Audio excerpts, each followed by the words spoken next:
WMAL-FM, Woodbridge, Washington, a Cumulus media station. Making sense of the news. News Talk 105.9. News now On News Talk 105.9 WMAL. O'Connor and Company.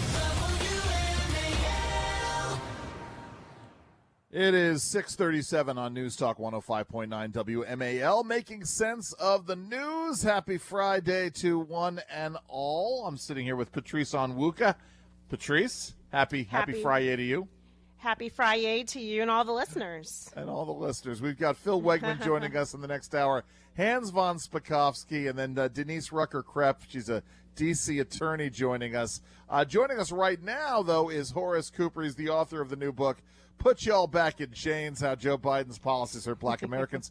He's chairman of Project 21, a senior fellow with the National Center for Public Policy Research, and a longtime and dear friend of mine, Dr. Cooper.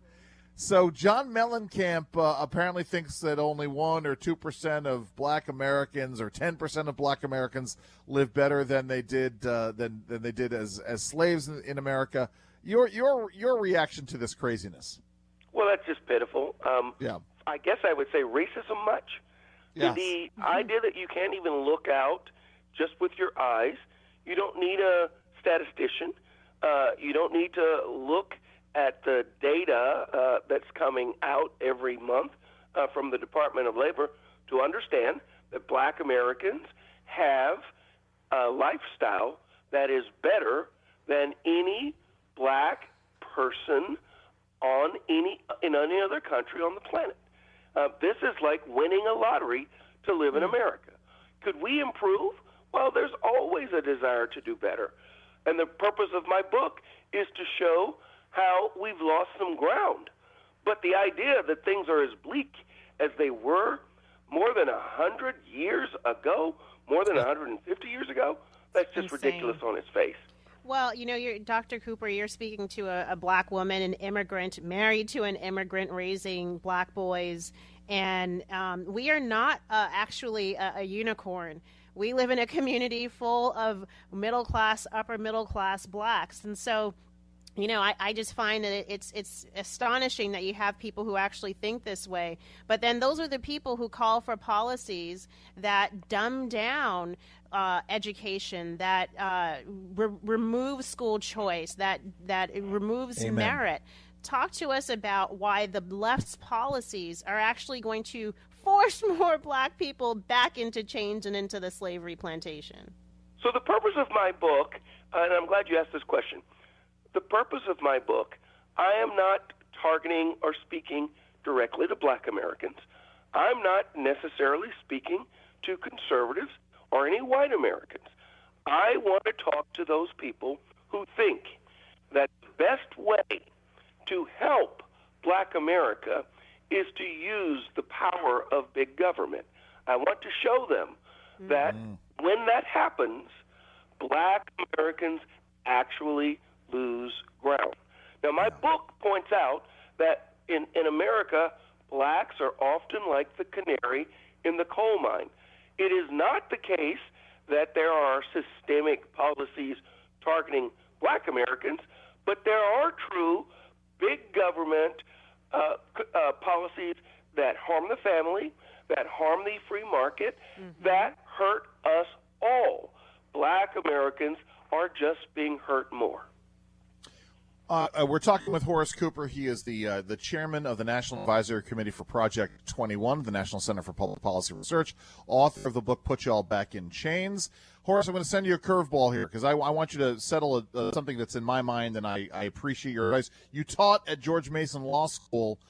In the Atlanta cases, the 19-person indictment, are you in favor of a speedier trial or going to trial, having the trial delayed? Where do you come down? So I'm for a hybrid. One of the things that a speedy trial does, and there are a few people that have asked for that, is that the prosecutor's going to have to put up or shut up. Right. And that means she's going to have to show her case.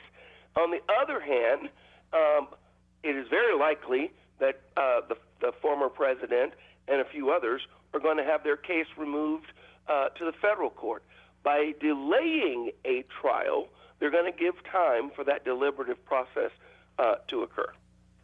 You know, just to go back to Atlanta, last week we saw when President Trump was indicted, his caravan went through a black neighborhood, and the outpouring of support among black residents, and it was like a working class, maybe poor neighborhood, but the outpouring of support was so remarkable.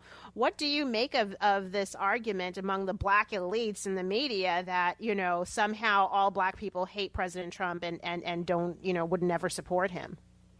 Well, there's two facets here.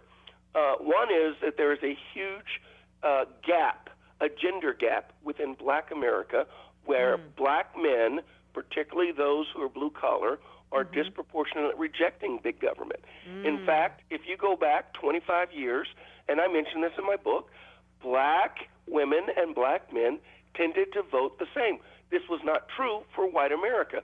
Now, a gender gap is developing, and it is greater than the gap among white men and white women.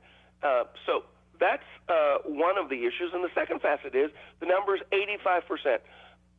The black vote has to be 85% at minimum for the left-wing candidate, for that left-wing candidate to be able to do well nationally. Wow. If you look at 2008, that number of blacks was at 95%, and every election since then, those numbers have dropped.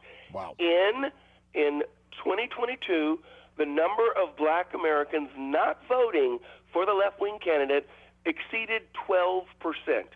The trend line is our friend, and the trend line says that it is going to be very difficult going forward for the left to maintain its ability to get elected as the decline in the black vote occurs. Well, listen, Horace, we got to leave it there. Horace Cooper, chairman of the National Advisory Committee, Project 21, the National Center for Public Policy Research. I miss you, man. It's been too long since I've seen you.